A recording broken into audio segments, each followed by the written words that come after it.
All right, Jennalynn. So you stated in your article, instead of licking the boots of our oppressors, we must work cooperatively with other people of color in an attempt to establish a society where everyone is equal and cherished.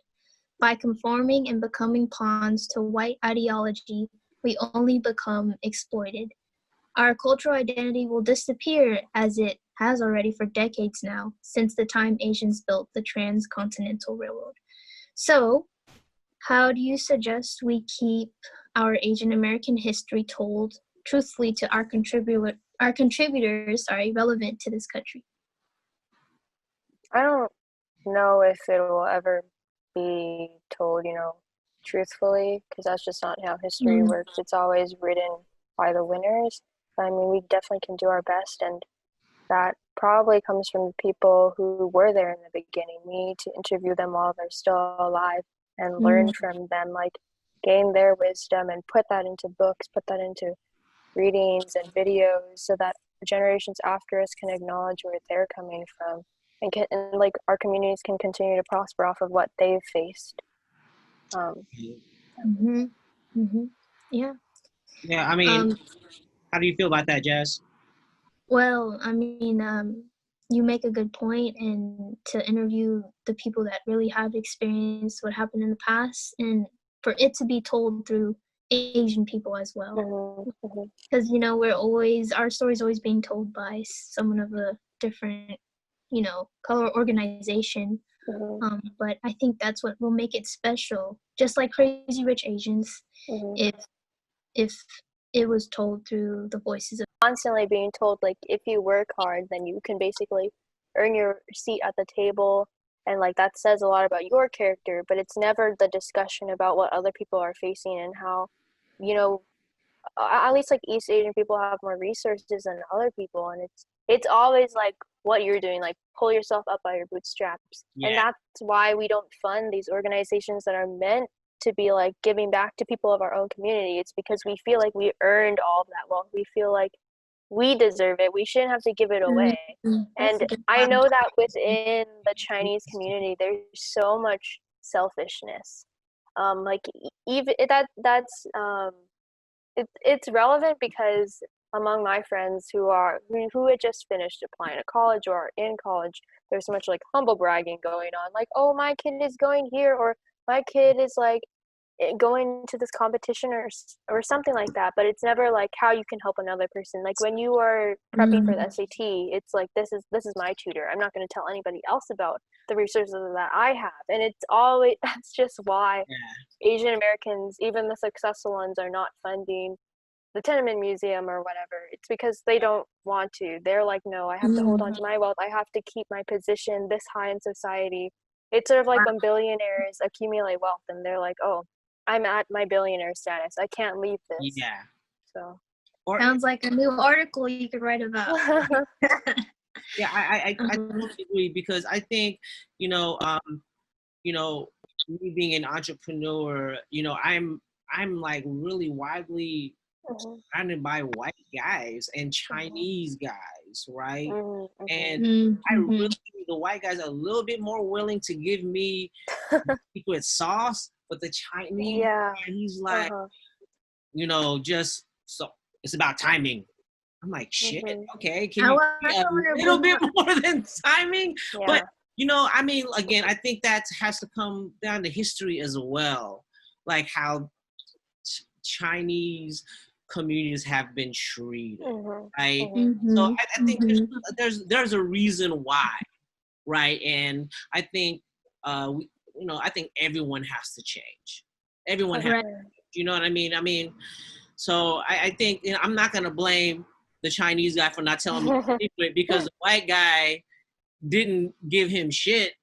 You know what I'm saying? And the forming of Chinatown, that has, that's just something that they had to do themselves, and in some ways they were able to be inclusive by letting like Vietnamese and other businesses to have businesses in their community. So I can't hate on that, but I think it is systematic in a way though, but just not in the Chinese culture, in other cultures as well. So in the Asian culture as well. So We're not hating on the Chinese culture.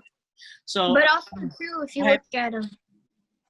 you look at Cambodians and those who are actually at a high college or at a higher level of education, it is mostly Chinese Cambodians. You know, for higher education? Huh? Or did you say for higher education? Yeah, like if you'll see more like in higher socioeconomic areas, you don't see dark-colored Cambodians. Oh, dark color. You see a lot of Yeah, you see a lot of lighter skin Filipinos. Yeah. Yeah. Colorism is a whole different topic. There's a whole different dynamic within the community that we have to it's overcome so as well, for sure. Sure. Yeah, because the Filipinos are kind of like that too, man. All the light-skinned Filipinos are weird like that, dude. I'm like, anyway, that's a whole podcast. That's a whole different podcast. So there's a lot of shit that we gotta deal with. Talk about, yeah. How do you? And we briefly talked about, the Koreans down there in LA and their experience, but I think it kind of bleeds through other parts of the United States as well, just not the Koreans in LA, but that's just a prominent thing in history that we understand and know about. But how do you reconcile the complicated history between Black and Asian folks? I think we need to start on like a clean slate, sort of. Like you just have to forget what has happened in the past, and not to say that you won't learn from mistakes made before, but we have to, see each other as like, you are human. Like I see you for you, and although I know your like race does play a huge part in all of our identities, but just like seeing them as them, like as people, and that's it. So instead of, because I think that the problem was a lot of Asian Americans are just like older generations, they would be like, oh, it's a Black person. Like there would be nothing else attached to that. It would just be Black person, high crime rate. That's it. I'm going to avoid them. And that's why there's so much stigma against like an Asian person dating a Black person. It's like, oh, they're bringing bad stuff to my family or whatever. But yeah, we just have to look at them as humans. And I think that at least in Generation Z, that's not really a problem because we all grew up in these really integrated communities. Yeah. My dad likes. Go ahead. No, yes. Okay, so my dad likes to say, this coming from a Cambodian genocide survivor, he likes to say we're all the same, because if we cut our skin, we all bleed the same color. Yeah. Until it's not the same color, then there's something alien going on.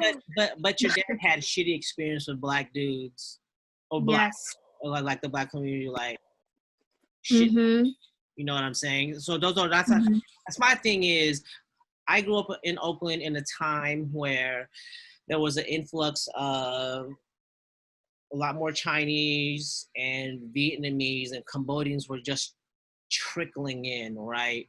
And there was a big thing about, especially with the Chinese, man, unfortunately, and me being Filipino, it's like, it's like I was stuck in the middle, right? For somebody, because I had a lot of Black friends, but you know what? I had a lot of Chinese friends as well, right? And I felt a little, because they didn't know what a Filipino person was.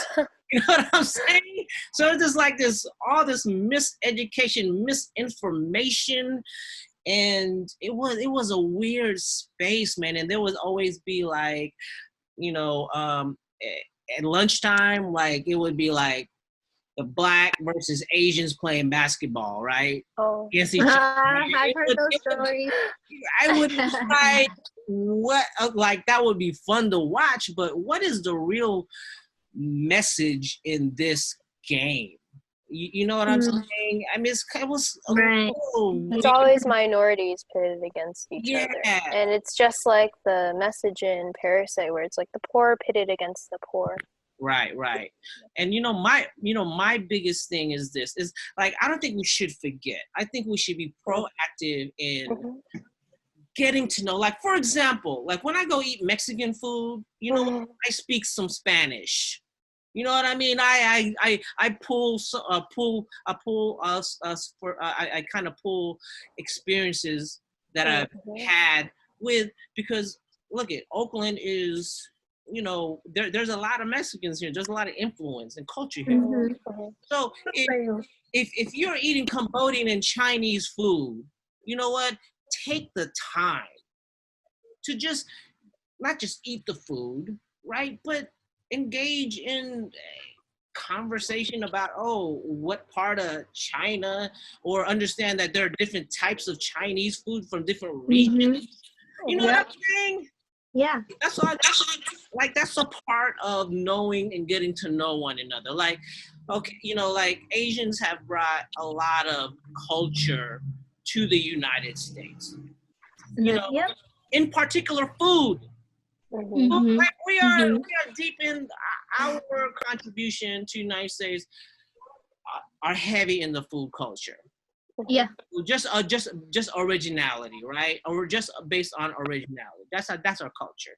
And I think if other cultures just, instead of just ordering their food, just do a little bit more. Get to know, there's different parts of region in the country that are giving to the community.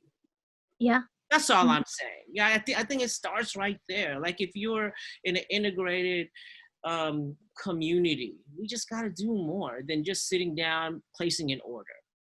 Yeah, do more. And it does go back to the whole... Like, don't be afraid. And then you'll understand that, you know what, a Chinese American is different from a Chinese person from China, in the sense that, look at, and those people aren't responsible for the coronavirus anyways, but you'll be able to empathize a little bit more, just a little, and that little dose of empathy can go a long way. So, how do we reconcile with ourselves that one of the officers in George Floyd's death is Hmong? I don't really know if the answer is going to be any different from reconciling from anything else. It's always going to be education, and that's literally the end goal for everything. That's why To Kill a Mockingbird was such a profound book, because it was like the first book. Great reference. Great reference. I mean, there are problems with it because it does glorify white people, like Atticus Finch being the white savior of the plot. But it's the first wave of education in which white people are learning that they did something wrong, and that is so important. So in the situation with the officer who was Hmong, we just really need to educate ourselves on like internalized anti-blackness and colorism and stuff, because he was so complacent in that situation. And that's also what I meant by Asian people constantly like licking the boots of like white people. Yeah. Because we don't say anything. We just allow these injustices to go on because we separate ourselves from other minorities. And that might be the reason why people say brown and black people, because we often exclude ourselves from the conversation, literally. Right. Maybe not us in particular, but just like our community in general. And in that situation, it's emphasized because he steps back in the situation, even though he has a voice, even though he has power to do something. In that moment in time, he chooses not to do, and that's very common. I think, like, Fortune 500 companies, there's probably at least 2 of them with Asian people in it, but they haven't done anything for us. They're not funding. Like self-evaluation, right? Re-education of American history, more community activism, and understanding how politics affects our community, right? Especially the Asian American community. Like, how do we, like, basic shit like exercising our right to vote. Yes. Exercising shit. That is, people, I think, in our community don't understand the power in that, to creating change, right? Coalescing together, having the tough conversations. I mean, it really comes down to respect being such a big part of Asian culture. Like, you need to respect your elders. So in the situation of the police officer, that's what he was doing. But when it comes to like voting and stuff, I totally agree with you. Oh my gosh, it doesn't make any sense why people would immigrate to this country, possibly to escape like a regime that was neglecting their human rights, like their freedom of speech, and then we don't take advantage of that now. And Yeah. although I think things are changing, it's funny because there are probably people who are like, yeah, the xenophobia against Asian Americans is horrible and I hate it, and then they won't vote. They won't use their power to actually change anything. And it's because it's easier to talk than it is to actually be active and to do things. Absolutely. Yeah. Jazz, you want to jump in on that? I also feel like minorities have this kind of way they think about politics. They think it's a game. They don't see it as something real, because I feel like, you're coming from, at least the Cambodian people, we came from a regime that was communistic, that was dictatorship-like. And people were silenced, people were killed. There's a mass genocide. And then you come over here to America and they just think that politics is all fun and games, and they don't take it seriously because they lived that life. They lived the life where their life was constantly, Right. on the line. Yeah. And they're coming over here and they're like, okay, people are fighting over this and that. It's ridiculous. But right. The ridiculousness of it all, like it's like why would you, why are there two parties? And they don't understand the American system. And yeah, I feel like it's not unless you're a native-born Asian American, then you really understand this the system. Right. But they're coming to a foreign area. So it's hard to re-educate someone who is coming to a foreign area, who has to relearn the language, and they already got different. They got to work and provide. But see, this is the point. The point is, we have to be proactive in that. We have to like now, like even if I know it's harder for like older parents and grandparents, right, to do that. But I think that's why the younger generation, like you guys and myself, right, to have these discussions, because we have to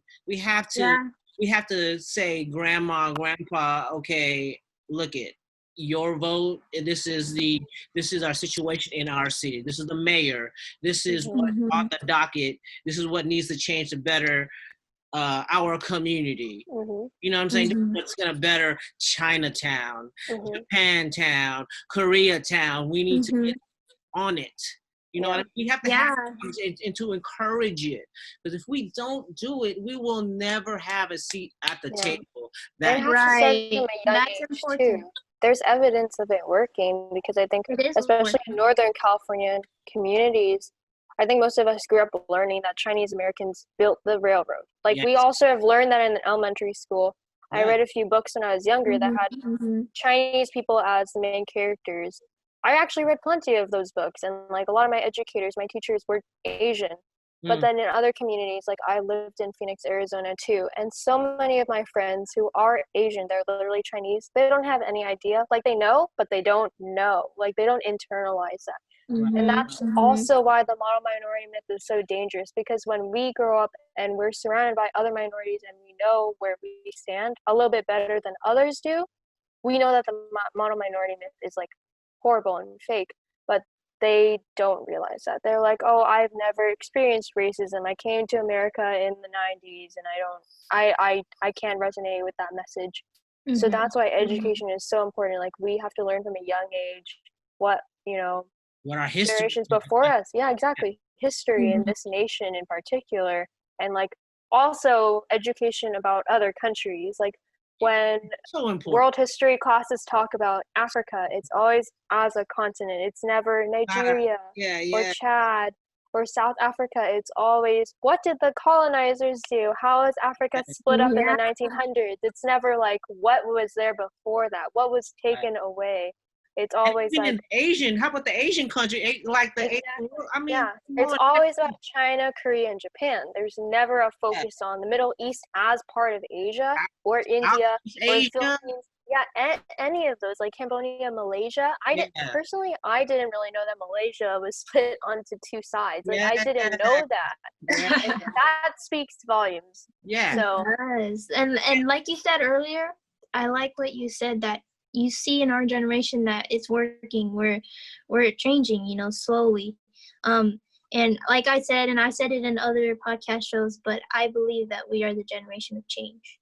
And a great statement that you had in your article is we should not be content with the world being just fine. We should not accept it as the way it is. We have the power to make it better. Like the activists before us, such as Martin Luther King Jr., Malcolm X, Ella Baker, Richard Aoki, and Grace Lee Boggs, who have delivered us freedom. We must finish the job. How do we finish the job? How do we finish the job, Jennalynn? I think we're doing that right now. Just having these conversations. That's really it. And doing more. So not just talking, but then looking up things, trying to figure out how you can help the communities through any wealth you might have, or just like being there, like showing up, like offering your time, volunteering, stuff like that, and reading books. There are so many books written by Asian authors that give a lot of insight and wisdom that like I don't have. So, You have a lot of wisdom at 18. Yeah. So my thing, I think, is we need to keep talking about all the great things that not just only Asian Americans have been doing in this world, but Asians everywhere. Like we're killing the music game, right? We're killing the music game with BTS, right? We have all the K-pop, and we have Bruno Mars, right? We have the rock arts, right? We're killing the arts. We're killing in business, right? We're slowly working our way through Hollywood, which is a big thing with media, and we have to because we need to have a lot more representation, right? And I know there are shows and all that and stars that have won awards, right? So we need to talk about that. Like the more we have the conversation and highlighting those success stories, and we keep talking about it, that's where we have to create our own media, right? And like what we're doing, like what I love about what Black folks has done with music, with jazz, and it's just with jazz, the blues, hip hop, and which permeates through our American culture and all around the world. The influence. Yeah. I mean, they created their own media with BET, Slam magazines, Double XL. Like they created, right, Vibe magazine. And they try, before they sold their business to big corporations, they had their own businesses, right? Before they sold it. So that's what we have to do in America, right? We have to kind of like take reins and control over how we are perceived. We can't wait for big media to tell us, Asian men are sexy. We have to create content and show that we are. We have to be about it. We can't be like, man, Asian dudes aren't sexy enough to be on to take the leading role. Like, dude, come on, dude. I can tell you a lot of sexy Asian, handsome Asian dudes, right? And it's like, that's my point. My point is we have to take control. We have to start saying it. We have to start talking about it.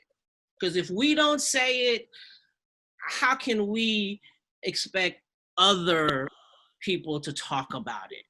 Right. All I'm saying. We have to take a little bit reins. We have to take a little responsibility on that. But at the same time, we have to create legislation and laws so that we all benefit from it. We have to start supporting all the movements that addresses inequality, injustice, in America and around the world. We can't, as Americans, we have to be about the world now. It's like the rest of the world knows so much about America, but if you ask an American citizen about, issues that are going around the world, they don't know shit. Yeah. That is crazy. Yeah. When I travel, in the meeting, all these people around the world, they know so much about us. That was a big old spew. We have 4 minutes here left. Jennalynn, I know that you're young, you're active, you're so inspiring to me. Now I'm making sure I read everything that you write. Right? You set the bar for him. You set the bar so high. Look at, the world is going through some tough times. Speak from an 18-year-old young lady's experience and how we can uplift the younger generation, encourage and inspire the younger generation to do what you're doing. That's doing more, and that can encompass a lot of things. So leave us with some words of wisdom. Yeah. I honestly believe that the younger generation has been very proactive, and the reason why I'm like this is because people that I'm surrounded by are also active. It's very easy to not get burnt out because other people are doing the work when you are burnt out. You can depend on them. And so also another thing is like reaching out to people that don't feel the same way as you. Those are the most important conversations, because you can create a community for yourself full of like-minded individuals, but what about everybody else? And those are the people you need to recruit, Yeah. And so when you have like a community already built up of a lot of activists and like young people, that's great, but we need to add other people to the conversation. And that's why we feel the need to be added to this, like we need a seat at the table, because, young people already feel that way. We're already trying to reach out, so. Right. Yeah. Well, with that being said, thank you so much for your time, for being generous, and I am so proud of you, Bay Area native. Hey. Great thing. I'm so proud of you, and I hope that we can have you again as a guest on a different topic. Right, because you're so intriguing to me, and I think our community will benefit from seeing and hearing from you more. So